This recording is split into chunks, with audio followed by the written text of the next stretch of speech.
Don't look at the camera. Look at me. I know you don't want to look at me. It's too bad. So, Ray, Yes. Barbara Stanwyck, what do you think about Barbara Stanwyck that makes her stand out from other actresses of her era? I think she was the most honest actress. She had a wider range, I think, than any of the others. Unlike many of the others, she never gave a bad performance. There was just something about her that absolutely fascinated me when I saw her in the first time I saw her in a movie, which I can pinpoint the date, 1947, in a movie called The Two Mrs. Carrolls, with her and Humphrey Bogart. And for years I carried the memory of that. And then it came time when all of the major movie studios released all their catalog of films to television. And I hadn't seen it again since like when I was 7 years old. It was terrible. It was really bad. And I'm thinking, this is what I was so impressed with? Well, okay. I mean, it wasn't even her best performance. But there was something about her look, her voice, that deep, low, sexy voice. Because I was into voices from listening to radio, growing up listening to radio. So I was really tuned into voices. She had that unique voice, and she was so direct. There was no bullshit about her. I found her absolutely fascinating. And I only found out a little later, in starting to read up about her, that, like me, she was from Brooklyn. I didn't know that, but she is a Brooklyn girl. Now, she had quite a few roles where the Brooklyn accent kind of went Oh, against her. boy, did she ever. There was one song that she did. Well, it was mostly in the 1930s when it was really, really prominent.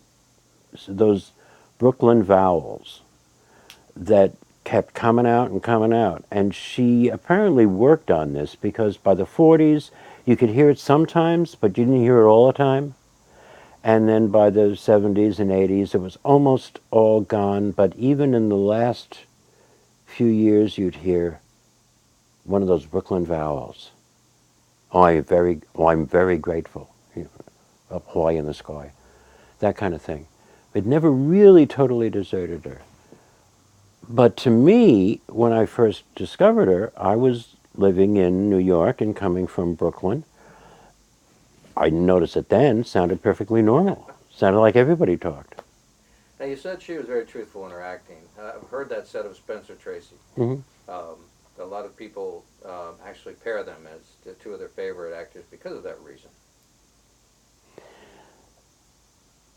If you see the people who have become the most famous of all those people back in those days, the people who still, the people who kids today still remember, Humphrey Bogart, Betty Davis, Joan Crawford, Mae West, all the people that the drag queens latched onto, the people who were easy to imitate because they were so wildly distinctive, and in fact, it got in the way of, especially the women, and it got in the way of their performances a lot of the times. I mean, I think Betty Davis at her best was wonderful, but at her worst, oh my God. Stanwyck she never had that kind of those distinctive facial features, and she never had all those mannerisms. And I think the people who didn't, like Spencer Tracy, are the ones who are less remembered than the ones who people could imitate and do send-ups of, and who the drag queens loved to do. Not Humphrey Bogart, but the women that the drag queens latched onto and that are easy to imitate. Betty Davis once said, Um, if people don't do imitations of you, you're not really a star. I don't think she ever said that to Spencer Tracy, because nobody does him. You can't do him. Speaking of Betty Davis, wasn't Barbara Stanwyck a possibility for Eve and All Faces of Eve? Daryl Zanuck, who ran 20th Century Fox, thought of her for it, but it didn't last very long because he wanted to have his contract people do the roles, and she didn't. It wasn't under contract at Fox. It was just one of his early ideas. But it's one of those roles I can't imagine her playing. I really can't, because Davis was magnificent. But it was about this egotistical star maniac woman. Well, that was Betty Davis. It was not Barbara Stanwyck. She would have to play that kind of flamboyant thing, and I don't think she could have pulled it off. Davis didn't have to act it. She was it. She was brilliant in it, but I don't think Stanwyck would have been a very good choice for it. Well, when I think of Barbara Stanwyck, I think about the first thing I think about is her heavies and the way she looks at a man with truth and with killing maybe in mind. Mm-hmm. But that stands out in my mind. She always played tough women, gritty women. But when Billy Wilder offered her Double Indemnity, she'd been in movies then for 14, 15 years, and she was a big star, but she didn't want to play the part, or at least she was very nervous about it, because this was a killer. This was a murderer. And she didn't think she should play an out-and-out killer because she was kind of nervous. Wouldn't that kind of be weird to say? And Billy Wilder said, "Are you an actress or a mouse?" She said, "Well, I hope I'm an actress." "Well, then play the part." And so she took a chance, and she did it. And she played this film noir icon. And the audiences loved seeing her playing those kind of parts. And she got a lot of them after that. And she became really, really good at that. The really steely, tough broad that doesn't give an inch, and I'll give you anything you want if you do what I want. Killing off her husband or whatever. She was great at it. But she was a tough babe. She was a tough young girl in Brooklyn. And she was a no bullshit dame. She didn't overact those parts. She didn't stalk the room, swishing her skirts and waving a gun around. She just did it very quietly. It was all in her eyes. All in the eyes.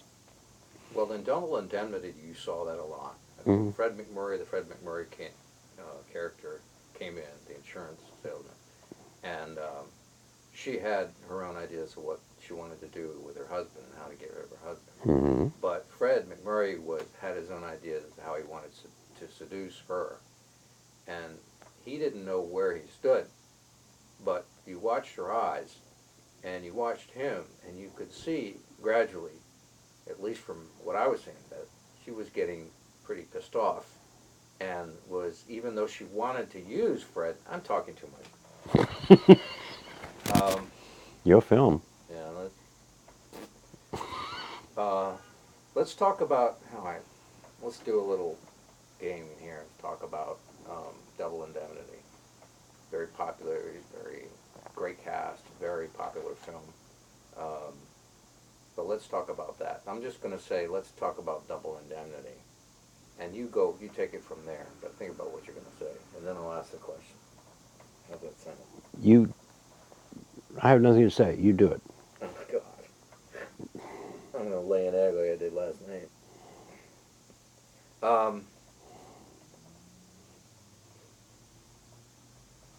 Well, let's talk about, are we rolling? Mm-hmm. Let's talk about the Wilder film, Double Indemnity.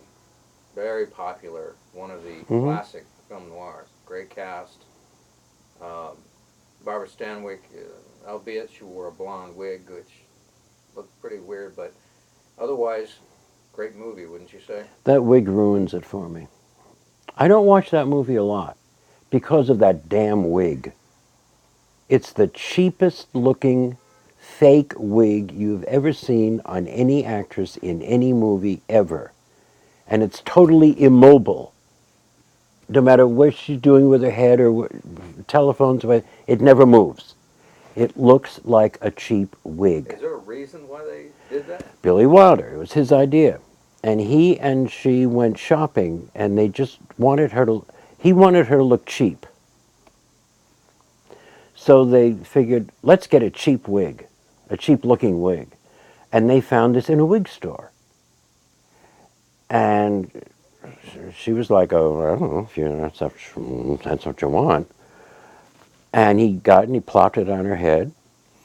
And that's the way they did the movie. And it looks like a wig. You could almost see the hair netting through it. What was it? Buddy DeSilva, I think he was the head of Paramount at the time. He walked on the set the first day of filming. It was the first time you saw everybody in costume. And you saw her with that wig on. And he said, what the hell is this? We hire Barbara Stanwyck and we get George Washington.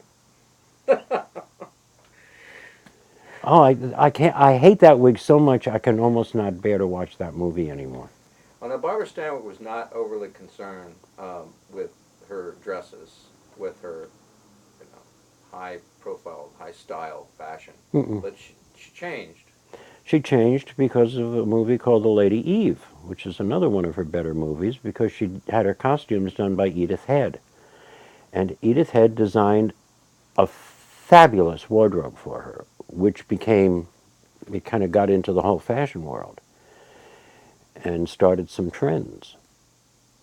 And she was so pleased and surprised at how good Edith Head made her look that they became close friends, and she took Edith Head with her on almost every movie she made after that, if she wasn't tied up doing another movie.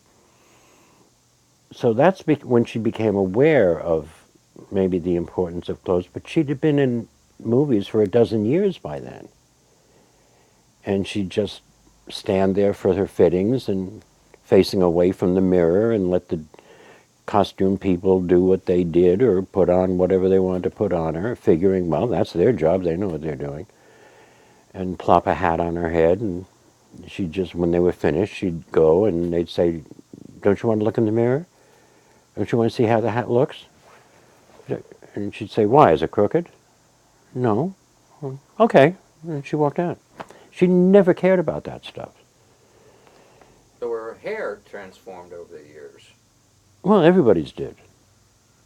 There was a 30s style of hair, just there was a 30s style of dresses that women had to have and had to wear. Then the whole look changed in the 40s. The hair was longer, the skirts were shorter, and padded shoulders and all that. The whole look of women changed with the styles. And then in the 50s, with the longer skirts and the shorter hair. And it was every woman in the country very, very carefully followed those styles. They weren't styled by Hollywood necessarily, but Hollywood jumped on the bandwagon. But for all those days, you have to remember, and I don't think very many people who are younger know about this, there were only certain ways that women were allowed to wear their hair, certain hairstyles that were in fashion, and the rest were not. Certain clothing, the hemlines, the length of the skirts, and every woman in America followed those fashions. And the 30s look was entirely different from the 40s look, was entirely different from the 50s look. It was only in the 60s, starting with the whole hippie thing, that that whole part of the fashion industry collapsed. Until today, women wear whatever they want, wherever they want. They can wear flat shoes, they can wear high heels, they can wear sneakers, skirts up to here, down to there. They can dress casually, they can wear jeans. The hair any way they want to wear their hair. There's no 1 or 2 or 3 ways you have to wear your hair anymore. They don't have to have lipstick on when they left the house. Unheard of before then, leaving the house without lipstick. Unheard of. You know? Black women. It wasn't until 1960 that I actually saw a black woman without processed hair. And it was the singer Odetta. And oh my God, I'd never seen that before. I had never, in all my life up until then, seen a black woman without processed hair. Suddenly, anybody could wear their hair that way. It became an afro. Yeah, Yeah. yeah. Just this cable.